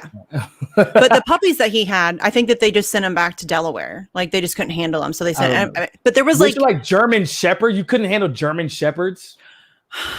Well, I guess there was the news article where it was like news, like the AP, like one of the Biden dogs pooped in the hallway at the White House. Yeah, who gives a fuck? It's probably because it didn't like your dumb ass. Right? And who cares? Like, why is that news? I don't give a shit. Like, it's like Jill Biden's scrunchies. I don't give a shit. Why is that news? Really has scrunchies? Yeah, apparently she wore like a scrunchie in her hair or something, which I mean, scrunchies are making a comeback, which is weird, but I mean, I'm a 90s kid. That happens. Yeah, the fashion always comes back around. Yeah. I mean, I grew up in the 90s. I'm down. Let's go. Let's do some scrunchies. But that's like it's not news. And it's just very telling how ridiculous our mainstream media is that took up like a news cycle. And they're literally like, I don't understand. Why are our ratings plummeting? Yeah. Oh my God, their ratings. And German Shepherds. Holy balls. Have you seen MSNBC's ratings though? 8% drop or some shit like that. Holy cow. It is so bad. There's a simple explanation for that, Misty. There's no more Trump. They all went out to brunch. Mm-hmm. Or they all realized they got played. Probably a healthy combination of both, though. I don't think that they knew they were getting played the whole time. I think a lot of people, some of them. I talked to a lot of people who are like, I regretted my vote like 2 weeks later. Yeah. Like they didn't know any better because a lot of people didn't get involved in the politics until they had time to during the pandemic. And then they were just fed a bunch of propaganda and they didn't know any better. And now there are those NBA people like players that coming out that are pissed. Like behind the scenes, they're like basically like they're mad at LeBron because LeBron and his little organization convinced a lot of NBA players to push Biden under the guise of just voter initiatives. And Steven Jackson actually left LeBron's little shindig. Really? Because he's like, bro, these motherfuckers are the same ones that was causing the problems. Like he's the reason George Floyd packed in crime bill, for God's sake, LeBron. Come on. There were players who aren't really fucking with it, and they could kind of tell it was like LeBron's little ego trip. And so a lot of the players, like I don't know if you noticed, but why do you think they haven't had the players push the vaccine initiative? Because now the players are like, I'm not pushing shit for y'all. Look what the fuck y'all just did. Yeah. So they just like, that's true. Even LeBron was like, that's a personal choice. They just cut it. They were like, well, LeBron said it, so can't even talk about it no more. Yeah. I mean, with his level of influence, it's disappointing that he would use it like that. So, well, I mean, I think most famous people are like, but he's a unique type of sociopath. Really? Like, I don't know. Man hashtags himself in his own tweets, Misty. Oh, okay. It's not person. I don't follow him or anything, so yeah. I know who he is. He's an Ohio kid, so of course I know who he is. While KD was going off for 50, like against the Bucks, like everybody just talking about how great KD is, and then for some reason the All NBA list comes out in the middle of that game, and then all you see is like a random tweet from LeBron, 17 out of 18 for the kid from Akron. Wow, or like, bruh. That's next level narcissism. I definitely for sure he's a narcissist. There's no question he's a narcissist. Yeah. No question. He hashtags himself. Like he even like will make up names for himself that no one else called him. And then like use it to motivate him. Like he's like, nobody called you Wash King. He like called himself Wash King like the whole year he came back out there. I'm like, nobody called you that. First of all, why would they call you the king if they're calling you washed? Yeah. Because people who were on your dick like that wouldn't even like admit that you're washed, even if you were. And like anyone who didn't like you wouldn't call you the king. So you literally just called yourself the Wash King and made it a hashtag on Twitter. Dude, that's pretty creepy. He's like the kid who like desperately wants a nickname, so he gives himself one. Yeah. Yeah, that's exactly. I mean, think about it. He's been the most famous basketball player in the country since he was 15 years old. And everybody around him, who the hell that changes you? Cool? If he's corny as shit, who's gonna tell him? Right. Who's gonna tell him? He's corny. Nobody. Like, LeBron's a corny human being. He's not funny. He thinks he is. Like he thinks he's like witty, and he's not. But who's gonna tell him? I wonder, like those kinds of people, I wonder if they're even themselves because they have like so much media training and they've been like molded into this brand that are you even like a person anymore? Well, we call LeBron an android. Actually, me and David call LeBron an android all the time. We're like, because like he'll like memorize specific stats and like he'll know what he needs to get in a specific game. And then like, so one time he actually shouted himself out. Like he was speaking to himself in third person in an Instagram post on his page about something that he achieved. I think it was something about the scoring shit. And was like talking to himself. I'm like, are you fucking kidding me, bro? Are you dead ass serious right now? That's like, a little weird. It's fucking weird. Tom Brady doesn't even do that. He has every reason to be a narcissist. He's a white guy. You expect that out of Tom Brady more than LeBron.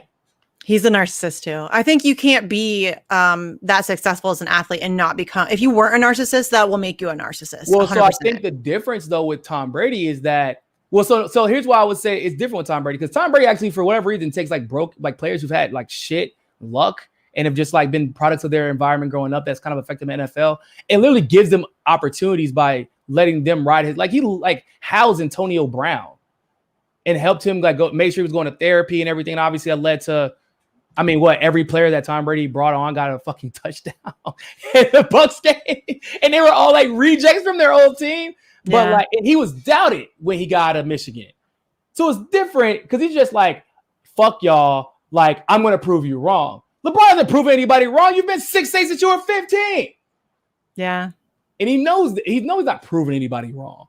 But he even told a fucking story about he was getting interviewed by like Richard Jefferson and somebody else. He was breaking down the Warriors Cavs series where the Cavs won for their first championship in history. He was like, and it was at that moment that I knew I was the best player ever to do this. I was like, this motherfucker did not just say that. He did not just say, why? What drove you? Who was your PR guy? Oh, that's right. You dumbass motherfucker. Oh, that's and the whole, I'm going to take my talents to Miami. Yeah, I'm gonna so take embarrassing. That was so embarrassing. That was so embarrassing. Like, I was embarrassed for him.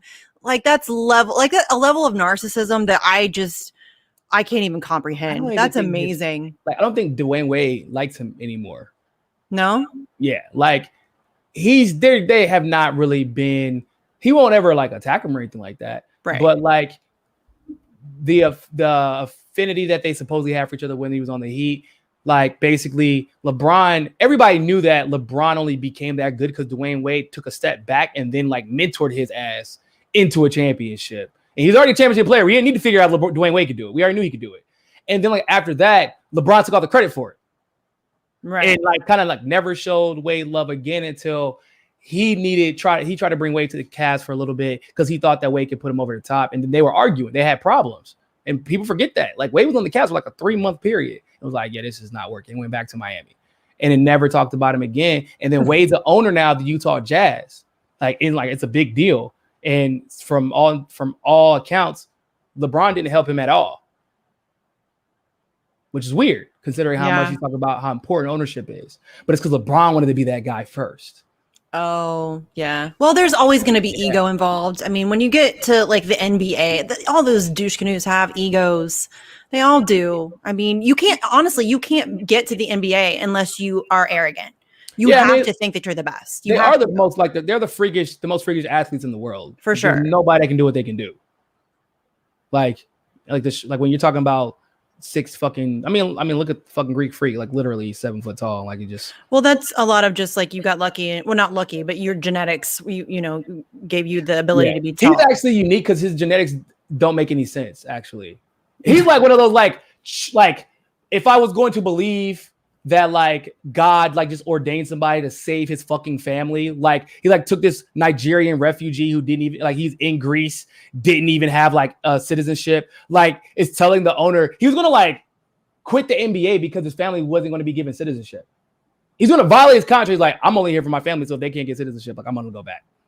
Nice. And like he goes from 6, and the owner of the Bucks is from Greece and found him while he was on fucking vacation in his bum ass gym. That's like Blue Chips, man. That's like an episode of another. It's like a Blue Chips. But like nobody's going to Greece to find anything, no, except for Greek food, maybe and beautiful views. Like nobody, he just happened to be there, and next thing you know, this guy amazing luck. 6'7", he's 6'8", now he's 7 foot, and now I was like, yep, I'm the best player in the NBA, and no one saw that shit coming because of how humble he was. He never talked about himself, like never. He never talks about himself. It's always I'm not doing enough, and my teammates are the best. And that's it. That's rare. And well, the other NBA players hate him because of it. Of course they do. They literally fucking hate him. Oh, they never congratulated him. He's the only player who's won like MVP and Defensive Player of the Year in the same year, except for Jordan and Olajuwon. That's it. They don't congratulate him. They hate him. The NBA wouldn't even put him in the MVP conversation this year. When he beat KD, it was Bucks over or KD can't withstand the Bucks. Not Giannis literally just had the most efficient 40-point game in the history of the NBA. Look, there's even propaganda in sports, fam. There it is. It's politics. Yeah, it is. Oh, sports are so much politics, dude. I mean, people talk about Ohio that. fan, aren't you? I'm an Ohio State fan. Yeah. Yeah. Oh my God. Y'all, especially the COVID, like we almost didn't have a season. Our quarterback had to like launch a campaign to like even get us to have a season. Oh, shit, I didn't know that. Yeah, no, like our football team almost like they shut it down. Like the Big Ten was like, nope, we're not having a season. And our quarterback started reaching out to other, like the quarterback of Michigan, like a couple different places, and like led a campaign to like force them to allow us to have a season. You're fucking up their literal futures, yo. Like, yeah.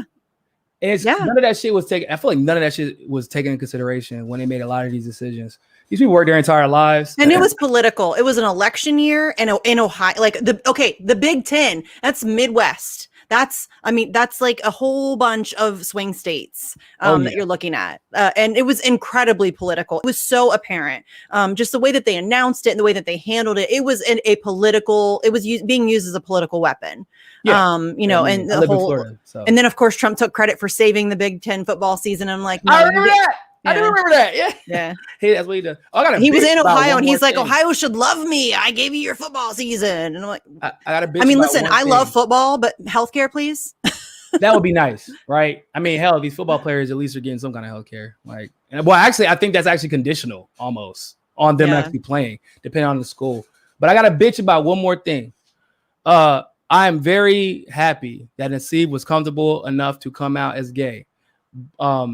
But this whole framing is of him being like the first guy. It's bullshit. Like Michael Sam came out, and what was unique about that situation, like it's one of those situations where it's like a Colin Kaepernick, where it's so like clearly they were lying and making up excuses that like it was clearly like he was being blackballed because he was gay. Mm-hmm. Like he was a defensive player of the year for the SEC the year he came out into the draft, and he was the only player out of the history of SEC defensive player of the years who didn't get drafted first round, except for one other guy who was just drafted high second round.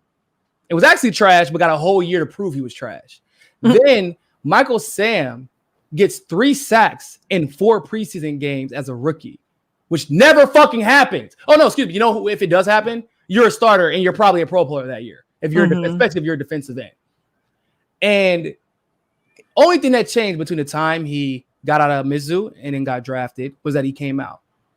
And Herman Edwards he said Michael Sam would be a distraction.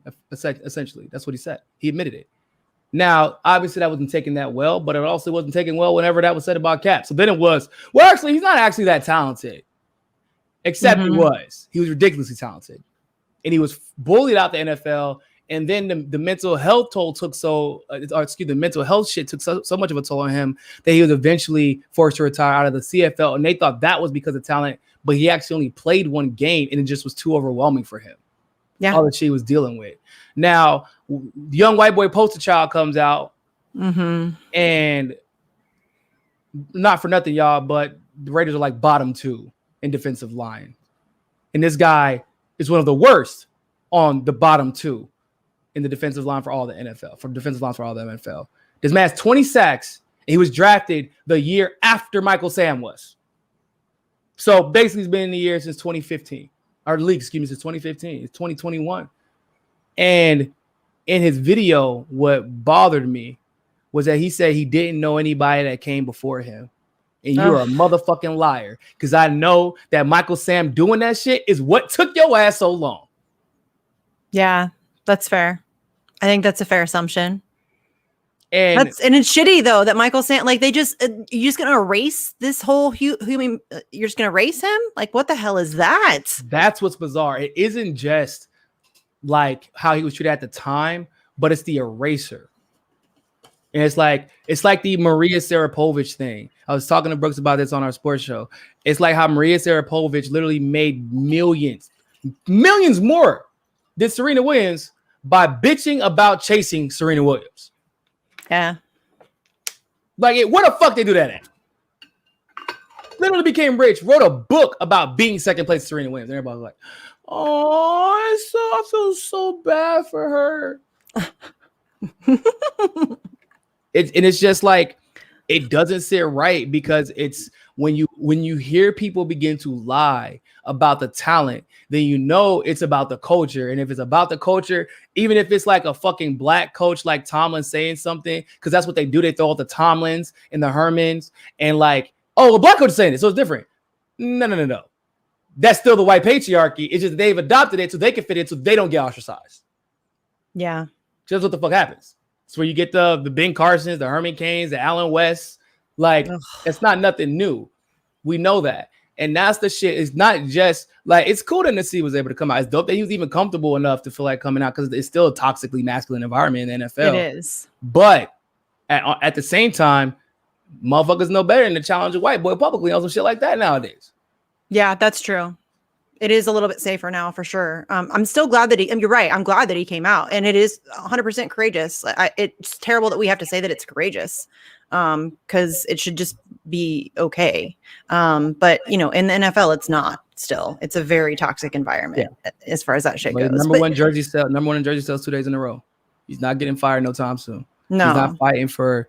Like, I wish that there was an initiative where he's like going out and talking to other NFL players who were blackballed, but it's not. It literally got made kind of about him, right? Like, if I'm not, I hope I'm not being too harsh. I don't feel like I am, but how many players in the NFL that we know have been blackballed, and they're like players who retired early, players that never made it. Obviously, we know Michael Sam. Like, why not go find out those players' stories and make sure that they're having attention brought to it?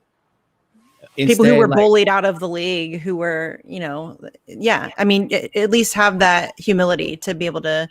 But he didn't even. He showed zero concern for it. He literally said, "I don't know about other players, but I know representation is important." Who the fuck are you representing then? I'm confused. Like, who are you representing? If you don't know about other players, you have no concern about their stories, then who are you representing?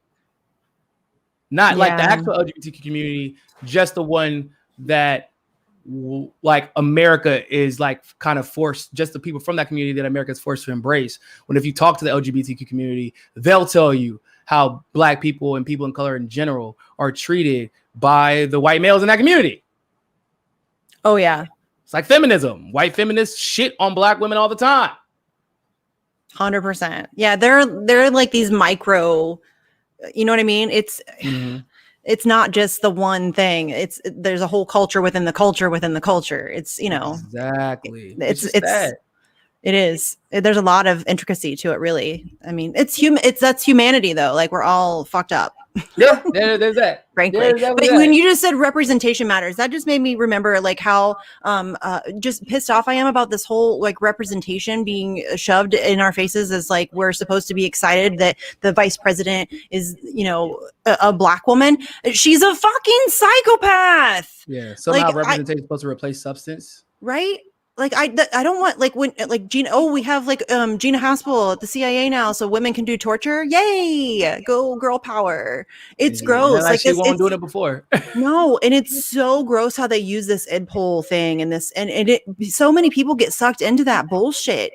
They get really like there are still people who like get emotional because Kamala Harris is the vice president. She's fucking crazy. Yeah, I get emotional for different reasons. Yeah, like people are like, oh, well, you should be glad that a woman is the vice president because you have daughters. And that's not what I want my kids looking up to. Oh my God, I would have failed as a parent if that's who my children were looking up to. I feel like for me too, like a whole unique thing, I had to watch a woman get smeared and maligned, like where her gender was specifically being used to do so. For them to then be like, you're not happy a woman's vice president? Yeah. I'm like, y'all literally just shut down a woman who called that woman out and exposed that woman. Like, and now y'all going to tell me to be happy that there's a woman as president. Like, after y'all so let me get this. Y'all throw Terry under the bus. Y'all smear the woman of color. Y'all swear to God, that's all y'all wanted was a woman of color. Then y'all smear the only one that was there because of this woman of color. And then like, I'm supposed to be happy there's a woman now. I'm like, no, because I feel like she's only there because she makes white men feel safe. Mm-hmm. They're just servants of the oligarchy, all of them. None of them, it doesn't matter what color they are, what gender they are. It doesn't matter. You don't get there unless you're serving the oligarchy. I would even say it does matter because like we saw the damage that Obama was able to do by throwing that representation shit in our faces without any intention on actually representing anybody but himself in the oligarchy. Like it doesn't matter as far as like helping us in any way, but it does matter as in it could be like worse damage when someone pretends to be your ally and it's just another. Oh, I 100% agree with that. Like people keep, it goes back to the thing where people freak out because we focus on progressives so much. And because the wolf in sheep's clothing is always more dangerous than the wolf, you guys. Like this is not like something new. Why don't you focus on Republicans? Because I know Republicans suck. I know they're not on my team. Pretend to be my allies. No, they've never promised me anything. Yeah. They agree where we know we agree at, and where we disagree at, they don't pretend to agree with me. Right. No, and they've never promised me anything. That's the big thing. No Republican politician has ever promised me a goddamn thing. Alexandria Ocasio-Cortez, Bernie Sanders, Ilhan Omar, Rashida Tlaib, these people promised me something. They promised the people something, and they're not, holding up their end of the bargain. So, of course, I'm going to, why wouldn't you want to clean your own house first? And they're raising millions, literally millions. Yes. Off of these promises. I do gotta say one thing though. My conservative friends out there, I need y'all motherfuckers to stop talking about, oh man, Democrats were the actual slave owners. Like, bro. Oh, that's so annoying. Please. I'm sorry, it was your party. They just flipped parties. Now, granted, the Democrats weren't too far behind. A lot of those Dixiecrats just flipped affiliations. But they only flipped affiliations because it was no longer acceptable to be part of y'all's party because y'all were fucking slave owners. So, like, you gotta get it through your head. Stop pretending like one is uniquely worse than the other. Yeah. No, Democrats and Republicans are the same fucking thing. I am so tired of pretending like that's not the case. People still get mad at me. I just got into a fight the other day on Twitter where people were like, oh, you really? No, maybe it was even today.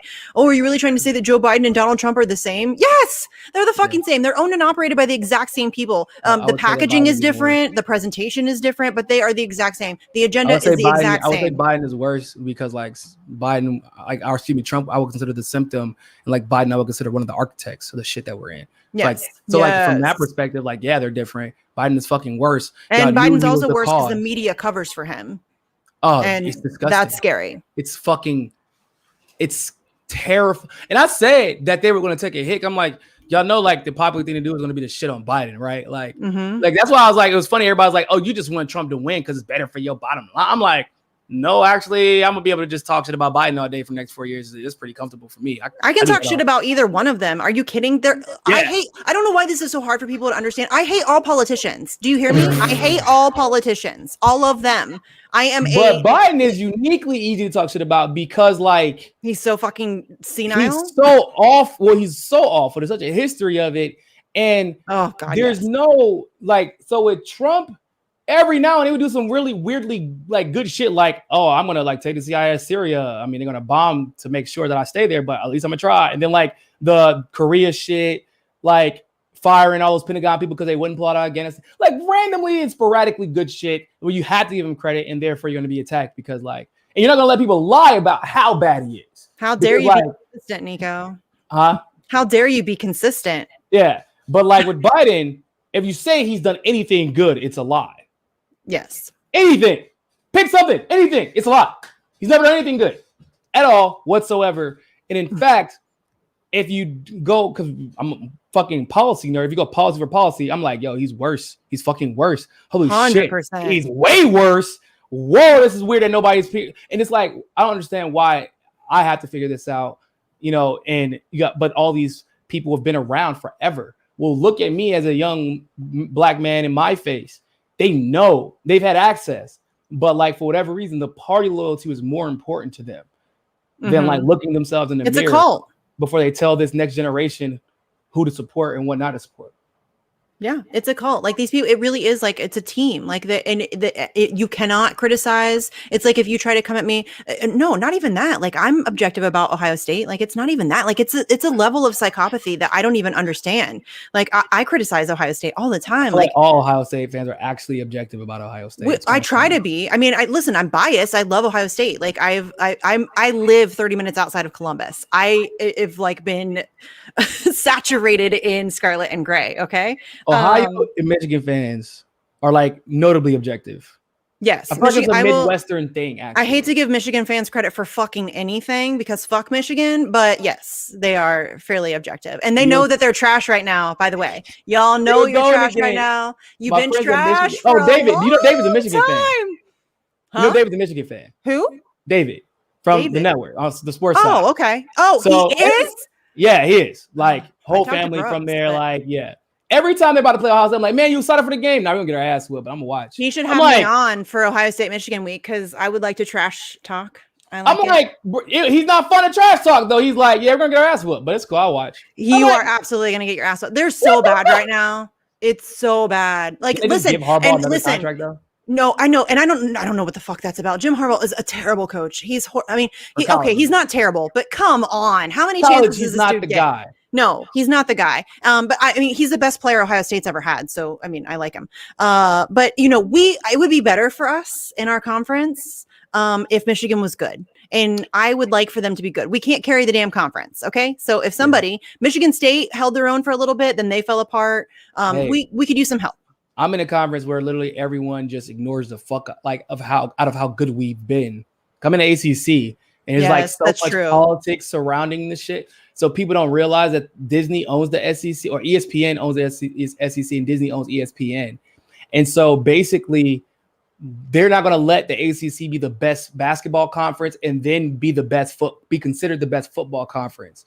So like what nobody realized, like in the playoff era, it's literally, I think, except for Ohio State, until recently, it was either an SEC team or an ACC team in the fucking conference championship, or excuse me, in the championship, and nobody else. Yeah. And everybody's like, yeah, but the ACC's trash. We're like, so why the fuck are we always in championships then? Yeah, but y'all are trash. But I still get that. People hate Ohio State. I get it. Like I can't tell you the number of times that we've been left out of the playoff discussion or whatever because we do. People hate us. The most extravagant shit just to be fourth place. Yeah. We have to be perfect, like absolutely perfect. You cannot have a tight game with somebody that you shouldn't have a tight game. Like Meanwhile, Alabama can get beat by a trash ass fucking team, never compete outside their fucking conference, and still beat undefeated teams into the playoffs, bro. Yes. Oh my god, I don't even. My brother's a Miami fan. I felt so bad for him that year. Remember the year they were doing like the defensive chain shit? Yeah. And they were like undefeated or only lost one game, and basically they got kept out of the playoffs. For SEC teams that were like they lost 2-3 games. Yeah. And they were like trash. I'm like, what? I don't understand these ranks are being. The selection committee is trash. And I mean, I'm obviously biased because we get screwed over so fucking often, but they're trash. It's SEC. It's really the SEC. It is the SEC. SEC Invitational is what it really is. It really is. Who does the SEC want to play? That's who we're going to put in. Then they make sure to put a team in there that they know can't beat the fucking SEC teams. Yeah. So it's not the team that should be in the playoffs. It's the team that should be 8th place that they move to 4th because 8th place will fuck Alabama up. Yeah. We've seen it happen already. We saw like they thought that. Remember when they used to think Alabama was going to run over Clemson? I remember when Ezekiel Elliott took 85. Oh, man, 85 yards right through the heart of the South. Crazy. Okay, Ezekiel Elliott is like a specimen, though. He was so much fucking fun to watch. Oh my god, he was so good. He was. He was so good. He's still good, but his Ohio State years were like. I feel like they got that contract and just. Yeah, I mean, his ego it happens. We just talked about this. I mean, when you get to that level and you're that good, it's hard to not let your ego take over. And I get it. Like, I get it. When you're that good at something and you have people surrounding you telling you how cool you are all the time, I'm sure it's really hard to like stay humble. But his Ohio State years were fucking awesome. And it's really kind of sad to see his ego take off because they did like a bio piece on him on ESPN, and he was really humble. Like I think his dad moved to Columbus with him to make sure he was going to be okay because he was so sheltered that he was like scared to move away from his family. And I mean, he was like a really good kid, and now he went from like shy to like the best player in the country. Like, holy shit, that's what happened to that guy that was like so good that he could have been a running back or a quarterback. What the fuck happened to him? Which one? Who are you talking about? There was a guy that got like that year that y'all had like, remember y'all had like 3 ridiculously talented athletes. I think it was the year y'all won a championship. Oh, our quarterback? And your quarterback goes down. He was also a running back. And then like. Oh, Cardale Jones. That's who you're okay.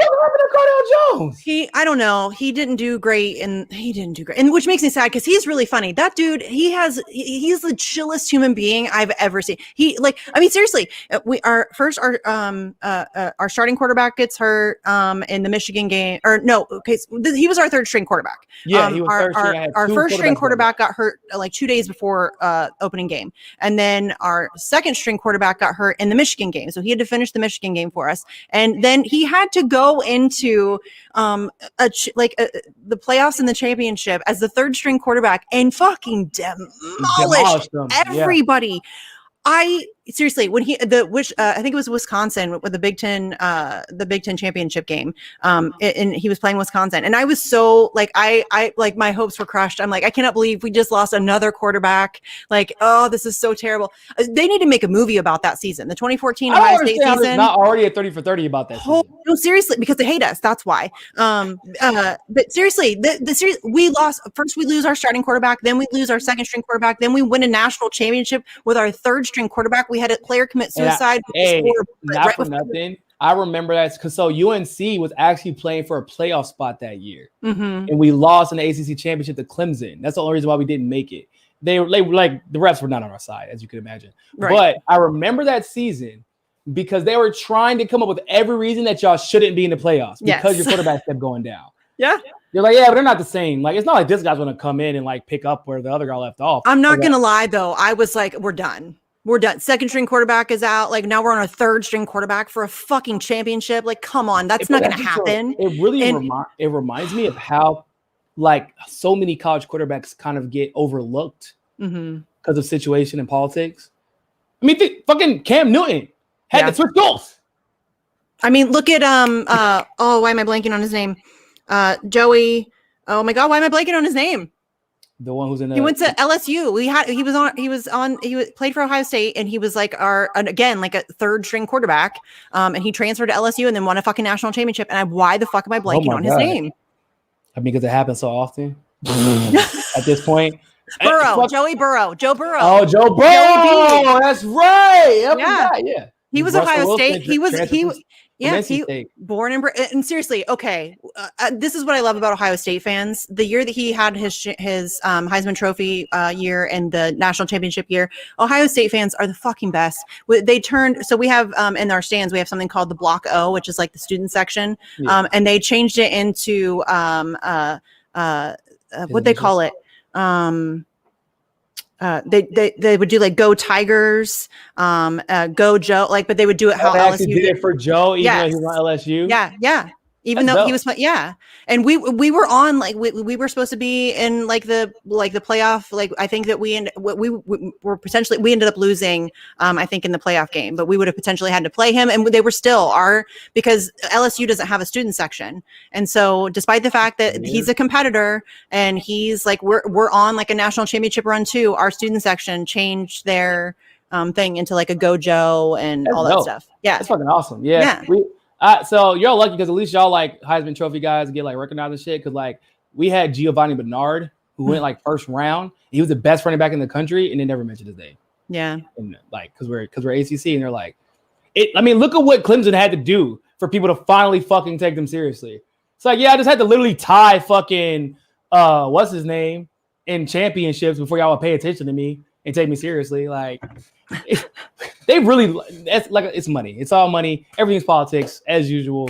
And so I'm a UNC fan, so I fucking feel you. We get hated on too for football, and then like basketball, everybody forgets how much they hated us. But yeah, because they're like, oh, UNC, you're the greatest historic school, and it's like, but we were really good in football too. We got fucked. We got like our scholarships got taken away because of the African American studies bullshit, and it turned so. I was there while we were still suspended. I was there like basically the year we got fucked with too. And Duke, actually, they had a sexual I remember that predator on their team, and they're like, "Well, what were the consequences?" And then, fucking, they didn't do anything.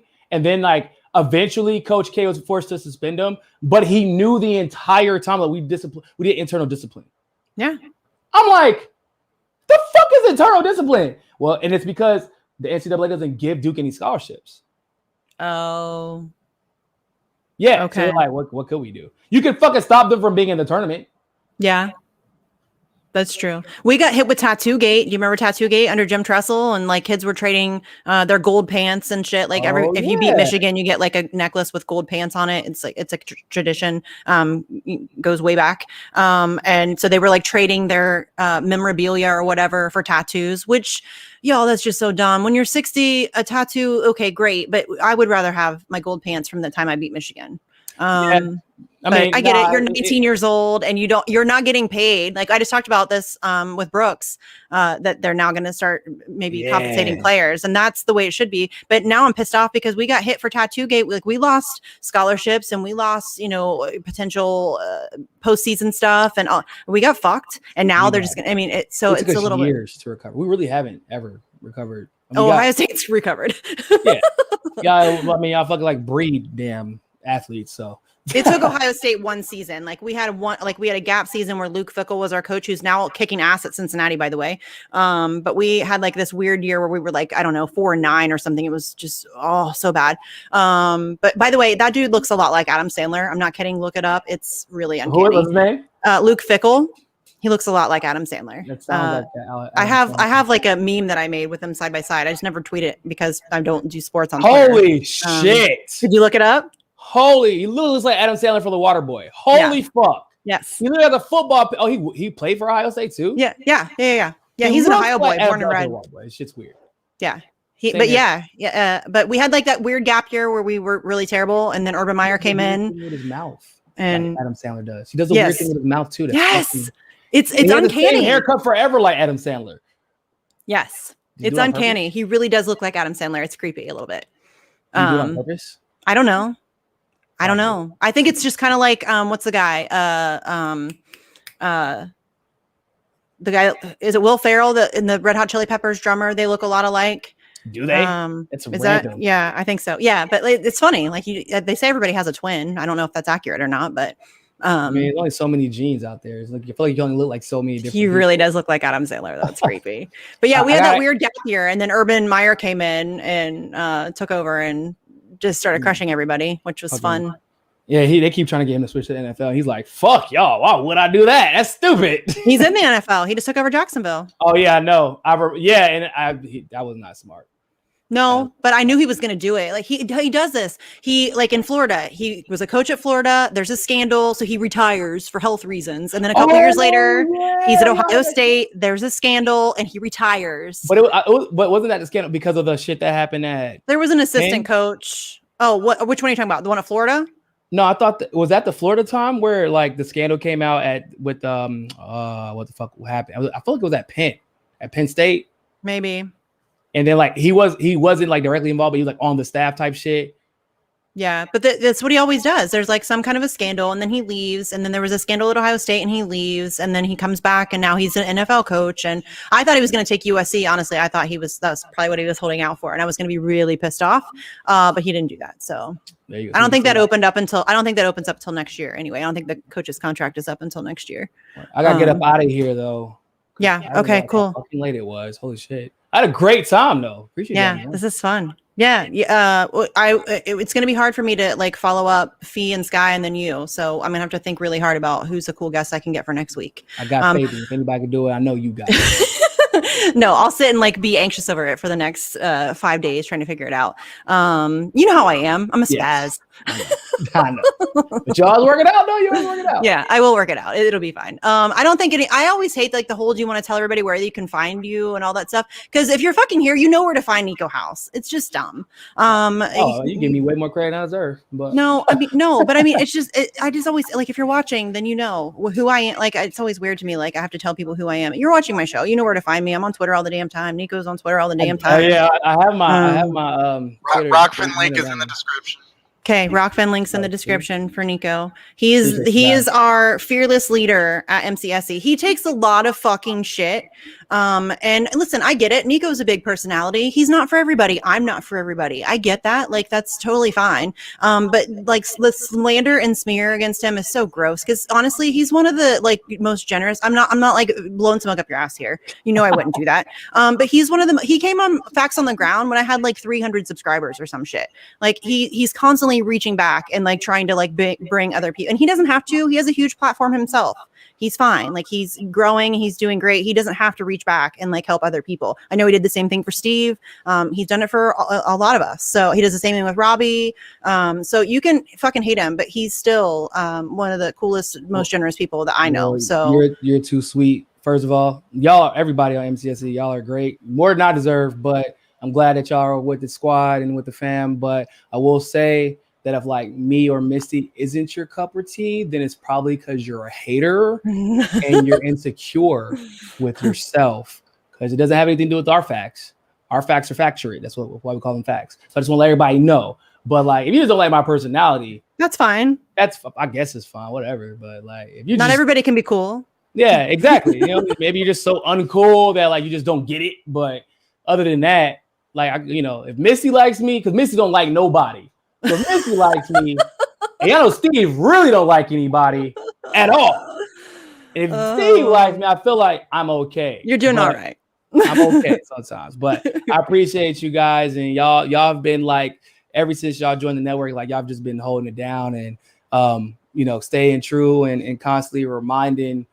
Really, it's like every time I like watch y'all's videos, like even when I'm like kind of like going on a hiatus, I'm doing a bunch of crazy shit on my side. But like, I'm watching y'all from the background, I'm looking at your videos and looking at all the great stuff y'all doing. It's just like a constant reminder that like I made I got lucky making the right choice to bring y'all on, because y'all just like not only are honest, but in my opinion, and like it's not hyperbole, I feel like y'all are the best at what y'all do, like the absolute best at what you do. You can't get the knowledge, and if you can get the knowledge, you can't get the entertainment. Like y'all, like it's like y'all are just as entertaining. Y'all have a wide range of subjects that y'all can cover. You can literally talk about fucking cats and football and politics. And we did have a weird conversation. But is it though? I feel like anybody who's watched this should have expected all of these things at some point. Two people with severe ADHD. This is what happens. You talk about cats and football, and it goes some weird places. That's what happens. Lucky it stayed as normal as it did at this point, honestly. Right? If it went any longer, things could get a little weird. Weirder, I guess I should say. Okay, so yeah. Thank you for coming on. I appreciate you and all you do. You know that. I love you. Thanks for everybody for watching. I appreciate you guys too. You're amazing. And as always, Sleepy Josh has a Buy Me a Coffee link on his Twitter page. He is at AbortU, ABORTU. Then he has the Buy Me a Coffee link. Sleepy, you should just throw that in the chat too. But he is the tech ninja. He's amazing. He does so much for everybody. So go buy him a coffee.